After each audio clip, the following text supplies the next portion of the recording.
Good evening, everyone.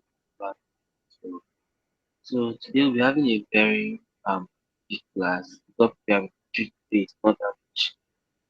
So um last week last week we had a very big class. I heard that there was 1 week big class, so everyone was filled up, right? So last week we looked at geological time scale and then theories of evolution, and I explained what geological time scale is, and then it gave us theories of evolution. I gave us four theories. That's number one being theory of special creation, spontaneous creation, theory of use and disuse, and lastly, Darwin's theory. So I believe that we read up right. But today we are going to be looking at a totally new thing, something different. Plant diversity and ecology. Plant diversity and ecology. So under this plant diversity and ecology, we're looking at two major subtopics and then one practical one. The characteristics of lower and higher plants. Then number two being the morphology and life cycles of algae, fungi and bryophytes. And lastly, we'll be looking at practical work, that's morphological drawings of lower plants.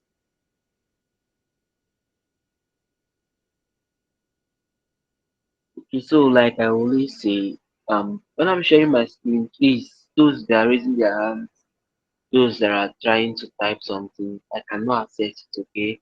Because I'm sharing my screen, I can't access the comment section. If you have anything to ask, any question to ask, you unmute your mic and ask. And okay, in order to help us so that we will not be distracted or distract others as well, you should only ask questions when I ask, kind of like when I ask you for your feedback. Do you have any question? I'll try as much as possible to request for our feedback after every major definition. Probably when I'm done with a substation, I'll ask us if you understand.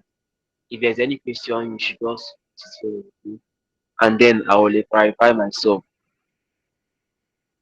So, let me start from our topic and explain. Our topic is plant diversity and morphology.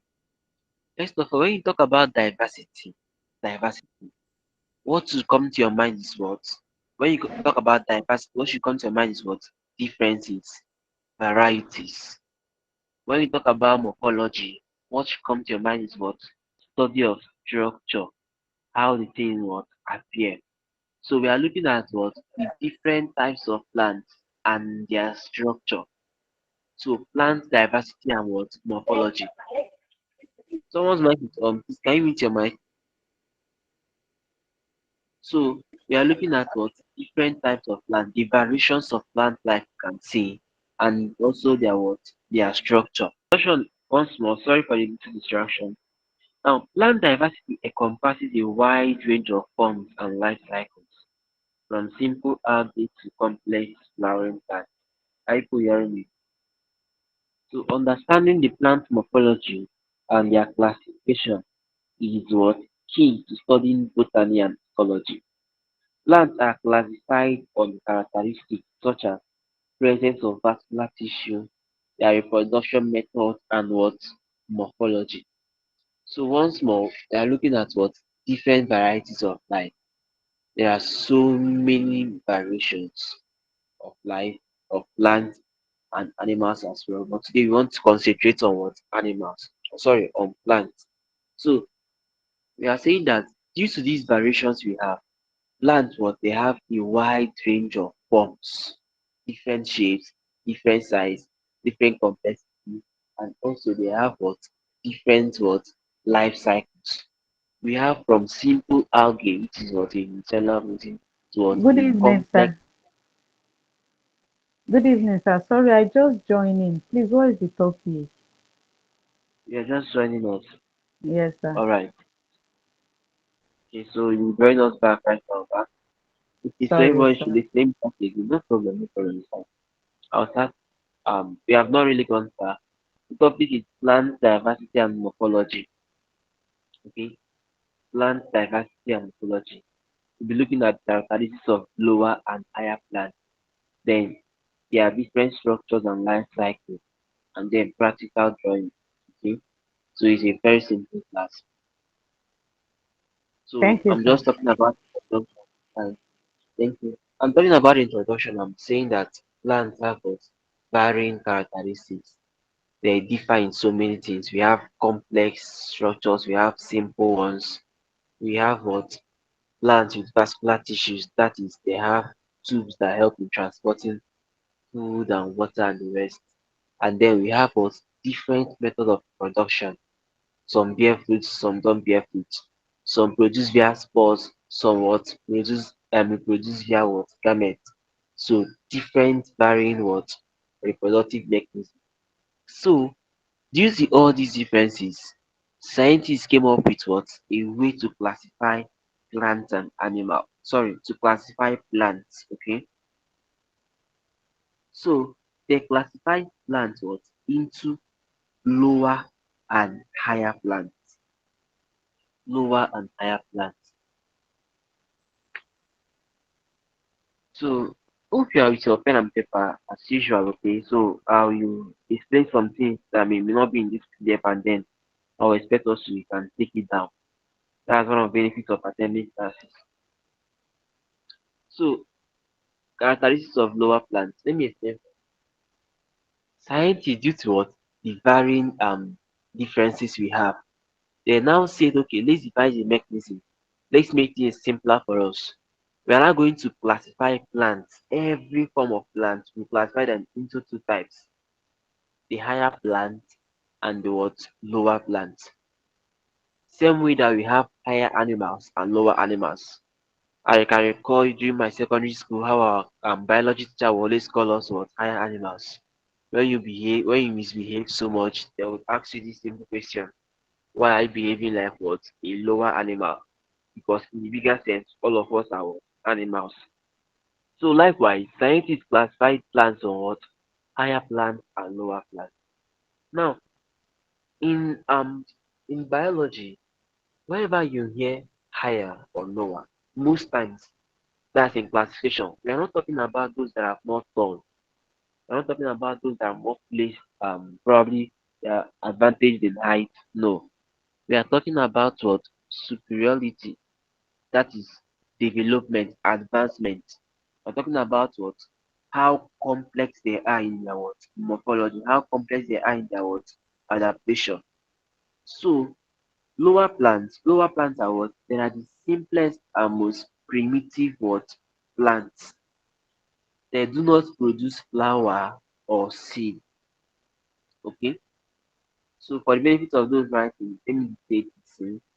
So lower plants you can put in brackets cytograms. Lower plants you can put in brackets cytogram. Cytogram means lower plants you can put in brackets cytogram. Cytogram means what? Absence of what? Reproductive tissues. Absence of what? Reproductive plants. Reproductive part. That means they don't have visible reproductive what? Part. So let me use this again. Lower plants are simple and most primitive plants which do not produce flower or seed. Lower plants are simple or most primitive plants which do not produce flowers or seed. Full stop. So let's look at their characteristics. Now we are saying that when you see a lower plant, how are you going to identify that these plants are what classified as lower plants? Very simple. You now look out for what these characteristics you are going to mention here. Now, first of all, lower plants they do not have what a well differentiated tissue. They do not have what well differentiated tissue. Most times their stem, their roots, their flowers, they are all joined together. You cannot say this is where the flower began or this is where the roots began. They are what all joined together. Secondly, they lack vascular tissue. They lack vascular tissue. So an important question you should ask here is what? What is vascular tissue? what is vascular tissue? So vascular tissues are just like tubes that you can find in plants. They help to convey water and food. Example is what? Xylem and the what? Pollen. These two help to what? Convey water. Xylem conveys water while the other one conveys what? Food. So lower plants they do not what? Possess these vascular tissues. The third characteristics. Lower plants reproduce majorly by what? Spore formation. They reproduce majorly by what? Forming spores. Now, what are common examples of these lower plants? You can find the algae, the fungi, and the bryophyte. Now, also, peculiar to these lower plants, they are commonly found in where? In moist environments. They are commonly found in where? Moist environment, watery places, places that are waterlogged. Due to their lack well-developed productive parts, now their sperm cells need water environment to be able to fertilize what egg cell. So they are commonly found in what moist environment. Then lastly, they exhibit what a dominant gametophyte generation. Now in bryophyte, they exhibit what dominant gametophyte generation. I will explain this better. This gametophyte area, I'm going to explain it in next slide. In next two slides. Is part of something called alteration of genes. So far, is there any question? So far, is there any question? Everyone following. You said that what are the examples of this lower plants? I only heard of algae. You can see my screen, right? Yes, sir. Okay, okay. Okay. Let me pick it up Okay. from there. Thank you.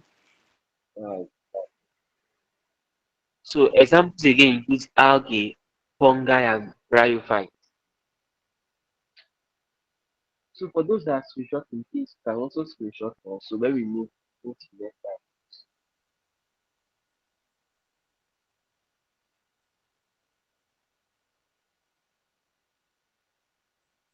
So characteristics of higher plants. Now we have discussed about lower plants, right? So we are now going to talk about higher plants. When you hear higher plants, what comes to your mind? Higher plants are those plants that was well developed. Not just that are well developed, they have what a very mature reproductive system. Higher plants are also called phanerogram, simply meaning that they have visible reproductive structures. Phanerograms, they have what? Visible reproductive structures. I told us earlier that lower plants are called cytograms. Why?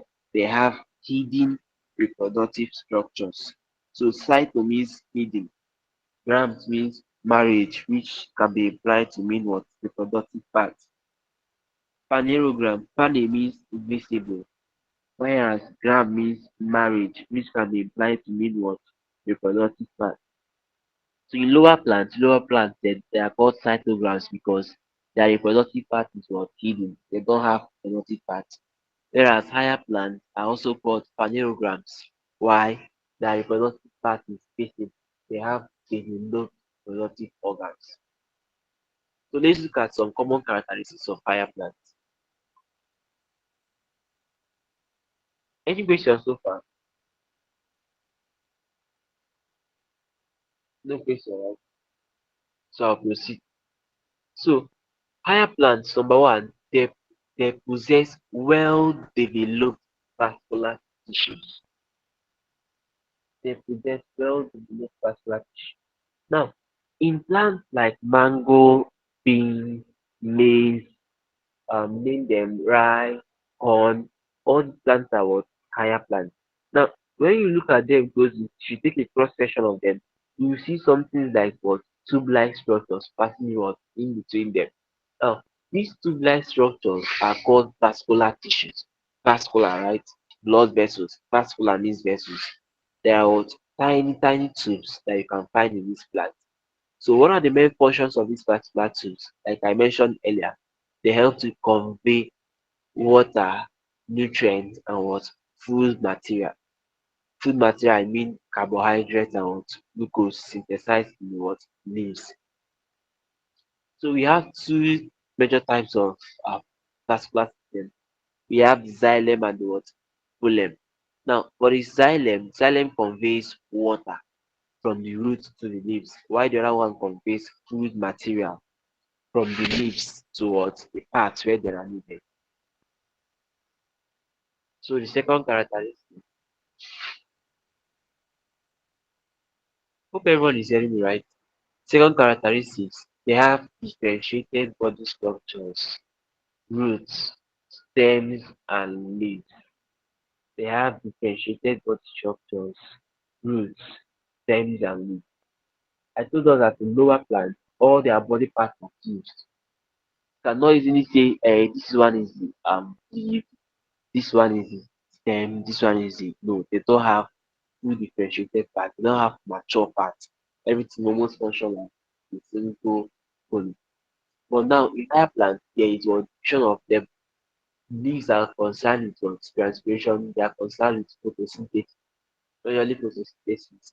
The leaves, the roots, the stems, every other part was specialized in their own function. So higher plants reproduce via seed. They are seed bearing plants. Though they can also have what they have angiosperm and what gymnosperm, whereas one part produce what seed, that's angiosperm. Angiosperm produce seed that are covered. Sorry, angiosperm produce seed that are covered, yes. Whereas the gymnosperm produce naked seed. Fourthly, they have a dominant sporocyte generation. They have a dominant sporocyte generation. Okay, so everybody should pay attention here. Let me explain something very, very important. During my secondary school days, this thing I'm about to explain is something I did not learn. Why? Because I was not able to understand what they were saying. So I'll try as much as possible to explain this in a way we are going to understand it. In plant life, there is something called alteration of gene. Alteration of gene. I want to believe this is not the first time we are hearing this. Alteration of generation. So plants exist in two different forms. They can exist as diploid, they can exist as what haploid. Human beings are diploid organisms. We always exist as diploid organisms. But plants, they have a special structure. They can choose to have what half set of chromosome, or they can also have what complete set of chromosome. Now, the thing here is that they can switch between these two effortlessly. They can switch between what being gametophyte or sporophyte. If you are getting lost, we are going to leave this point, but I want us to get it, okay? So in alteration of genes, they have set chromosome. Now, the phase of life, whereas the plants have half cell chromosome, are called gametophyte. Gametophyte. Whereas the stage of life, whereas they have what full set of chromosome, they are called what sporophyte. So gamete half set of chromosome, spores full set of chromosome. I repeat again, gametophytes have what a half set of chromosome, whereas sporocytes have what full set of chromosome. Now, plants can what freely switch between these two. They can either what become sporophyte or gametophyte. So we are saying in lower plants are majorly gametophytes. In their life cycle, they exist majorly as what gametophytes. Whereas in higher plants, their dominant generation is the what sporophyte. Okay, so moving to the next point. Plants are well adapted to what wide range of what environment. They are adapted to wide range of environment.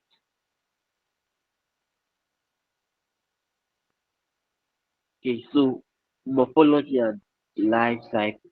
So we are going to now subdivide this. We are going to look at algae, fungi, and one more. We will now look closely at them. What are their structure? What are their life cycle? Like I said, this class is a very short one, very simple too. If you pay attention, you're going to understand it. So for algae are what? Simple aquatic and photosynthetic what? Organisms. Like I said, they are classified as what? Lower plants, meaning they don't have what? True stems, they don't have true leaves, they don't have true roots. Now look at the picture by the right. If I should ask you now, where is the stem? It's not something you can locate. Where is the leaf? The leaf are absent. Where is the root? They don't have roots. Yet these are what? Plants. So because of this variation, scientists classify them as what? Lower plants. Now, secondly, algae are what? They can be unicellular. If you look very well, you see what? Unicellular ones. They can come together to form what? Colonies. Or they can be what? Multicellular. Three, I've mentioned this earlier. They lack true stems. They don't have roots and they don't have leaves. Number four, they reproduce sexually and also asexually. Number five, their life cycle often involve alteration of genes. Like I explained before, they can switch between being sporophyte or gametophyte. They can exist between these two. So this is called alteration of genes. Any question up to this point?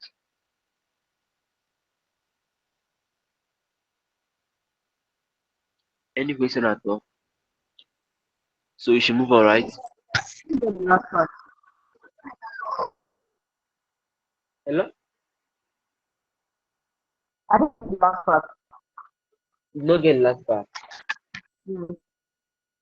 Okay, so let me explain once more.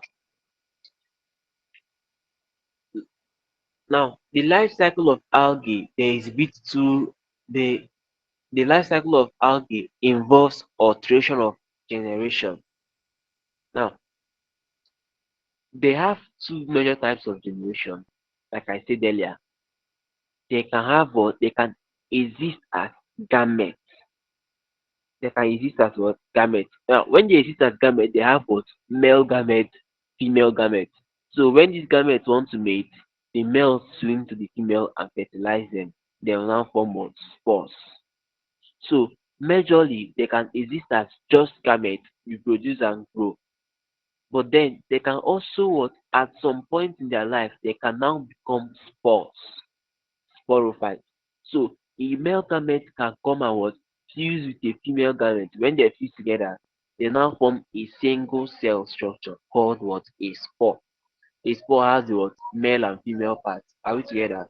So these two parts what grow. So that is why I was saying they can exhibit what alteration of gene. Is it understood? Any questions? Yeah, no question. Sorry? No, no, yeah, I get it. Alright, thank you very much. Okay, so we're moving to the next one.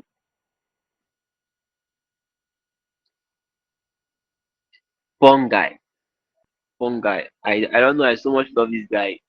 Whenever I hear the name fungi, what comes to my mind is happy. But please, fungi has nothing to do with a funny guy, okay? It's not because he's happy or anything they call it fungi. Now, I'll give us a little background. Fungi are not plants. Fungi, they are not really plants. Now, the problem is that earlier in time, they used to classify them as plants and then study them together with plants. Why? They are what? Sedimentary. They don't move. So because of this feature, scientists normally what? Study them together as plants.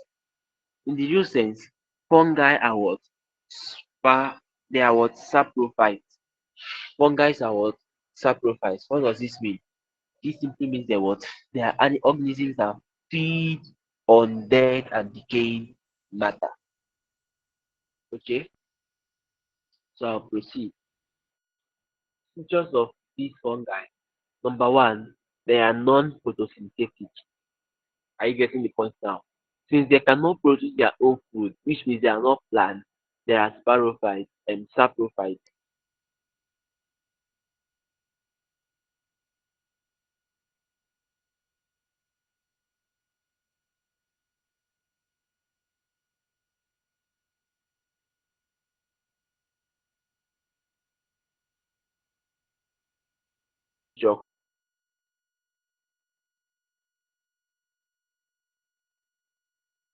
Structures, almost cotton-like structures that comes together to something like a complex structure called mycelium. Okay, let me call on my. Have you ever had a day probably you left over a food? Let's say you ate rice, you left your pot of rice, you forgot to pour in water, you left it like that for like 2, 3 days, and then when you come back, like something spread across that white, across that your rice. You know? Is there any question?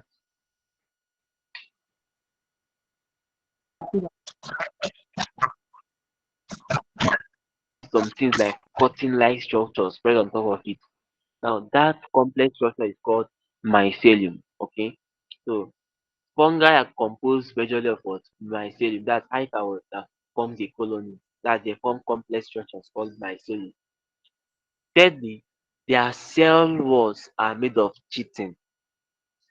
Their cell walls are made of what? Chitin. Fungi reproduce by spores, both sexually and what? Asexually. Life cycle composed of what? Haploid, dikaryotic, and diploid stages.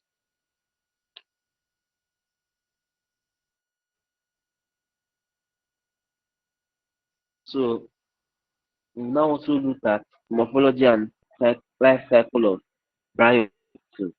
So this will be the last one looking at bryophytes. So bryophytes include, so just listen. Okay, sir. Let me repeat that fungi again. Yes, sir. So Thank you. fungi, first characteristics, there are non-photosynthetic heterotrophic organisms. There are non-photosynthetic heterotrophic organisms. This means fungi cannot produce their own food. So there are heterotrophs in the sense that they rely on what? Dead or decaying matter for their own food. Also, I explained the body wall is composed of hyphae which forms mycelium. Then their cell walls are made up of what? Chitin. Firstly, fungi reproduce via spores, sexually and what? Asexually. Their life cycle includes 3 stages: the haploid stage, the dikaryotic stage, and then lastly the diploid stage. The haploid stage, They are dikaryotic stage, the haploid stage, dikaryotic stage, and diploid stage. that second one. Call it again. Haploid what? Dikaryotic, Okay, die. Dikaryotic. That's two English. So morphology and life cycle of bryophytes. Bryophytes are they include mosses, liverwort, and hornwort. These are plants, they are lower plants as well, which lack vascular tissues. Their body is what? Thalloid and leafy. Their body is thalloid and leafy. Thalloid simply means flat. It is flat like in shape. Now look at the picture, it's clear in your own end. You will notice that the picture is what? Flat shaped and also leaf in structure. Also, they reproduce via spores. They reproduce via spores. Now, in their life cycle, there is two life cycle. Hope everybody can still hear me, right? They exhibit two life We can hear, cycles. but we can't see your slide though. Your slide has gone out. Ah, my slides.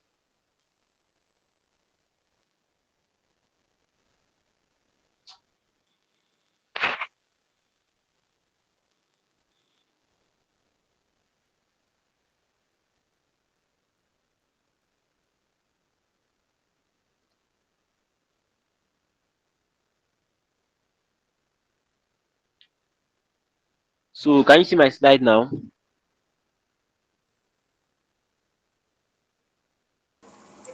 Yes, sir. Thank you very much.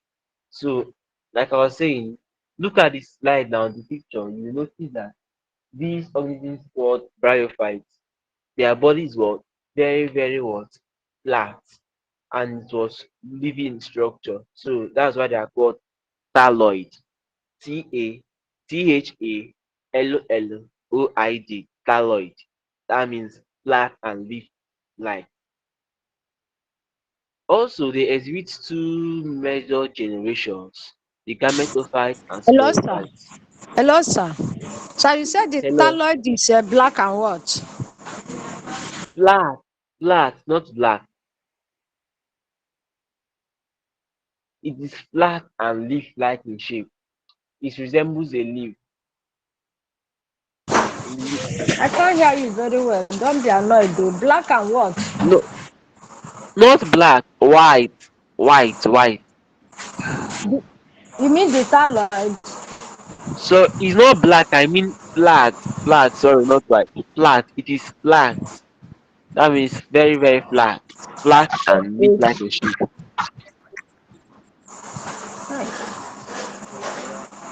I can't get you. Now, the last characteristic you should note here is that what? There is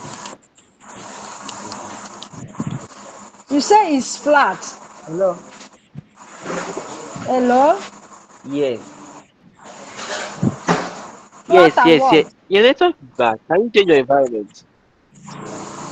Leaf, leaf-like in shape. It resembles a leaf. I want to get the meaning of that thyroid you said. Hello, sir. Are you with me? Are you with me? Yes. Yes. All right. So listen. Okay. I say that thyroid simply means what? Something that is very flat and resembles a leaf. Have you seen a leaf? Yes, leaf. Just like mango leaf. Okay. Leaf. Leaf. Leaf.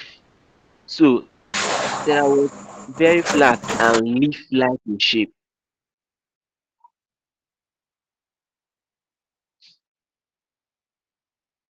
All right. So the last slide for today, practical morphological drawings of lower plants. So browse a picture of algae, then observe the shape, the size and arrangement of cells. Then you can what? Draw it. Examples of algae include Spirogyra and then Chlamydomonas. Number two, fungi. You can look at their hyphal structure very well and how their spores are formed. Then you can also what? Draw it down. Next is what? Bryophytes. Now, I wish we have a You are, you are fast. Oh. Please give us the the assignment. assignment The again. assignment is basically for you to what? Observe the shape, size, and arrangement of structures like algae, fungi, and bryophytes. Now, for fungi, I want us to look very, very closely at their what? Hyphal structure. I explained something to us. I said, okay, you can do this practical now. This one, you can get a plate. Then you can do eba, that's garri. You can do garri then put that garri in a plate, cover the plate, leave it there for like 4 days. When you come back, you will notice something like cotton like something that was spread on top of that garri. Dat cotton like something is what? Mycelium. It is what? Hyphal structure of the fungi that comes together to form a mycelium. This is a very practical thing you can do and you can observe it. Okay. Now Next ones require compound microscope. It's just for you to look at it, appreciate it, see the shape, see the size, and label the parts as well. But since you don't have a practical lab, you can go online, browse all these pictures, or you can go to YouTube and search up their videos. All right. So, any question for this?